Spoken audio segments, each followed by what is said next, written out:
என்ன சொல்ல செய்ய முடியாது சார். இந்த 64 வார்டுல 20,000 பேர் இருக்காங்க. 20,000 பேத்துக்காக சேர்த்து உட்கார்ந்துருக்கேன். எனக்கு அடிபட்டு மட்டும் உட்காரல. ஒரு கவுன்சிலருக்கு இந்த நிலைமைன்னா, ஒரு கவுன்சிலருக்கு இந்த நிலைமைன்னா சாதாரண ரோட்ல போற அடிப்படை என்ன சார் பண்ணீங்க? எப்ப சார் நேற்று 9 மணி வரைக்கும் யாராவது கூப்பிட்டீங்களா? 9 மணி வரைக்கும் ஒரு கவுன்சில் லேடி உட்காந்துருக்காங்க. கவுன்சிலர் உட்காந்துருக்காங்க ஸ்டேஷன்ல. எஸ் என்னமா சொன்னாரு? இதெல்லாம் இன்ஸ்பெக்டர் தாங்க பாக்கணும். அவர் ஏன் எடுத்து போறாரு? ஒரு மணி எத்தனை மணிக்கு? 9 மணிக்கு சொல்றாரு. எத்தனை மணிக்கு ஸ்டேஷன் போறோம்? பண்ண முடியாது சார். என்ன வேணாலும் ஆக்சிடென்ட் எடுக்கிறேன். வண்டி நிப்பாட்டியா?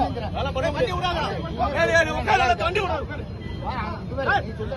நீங்க போங்க சார். கம்ப்ளைண்ட் போய் படிச்சு பாருங்க சார். படிச்சு பார்த்தா ஆக்சிடென்ட்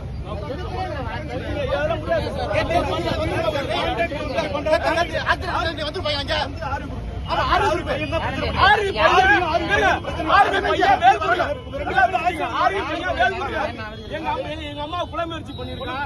அவங்க போய் பிடிக்க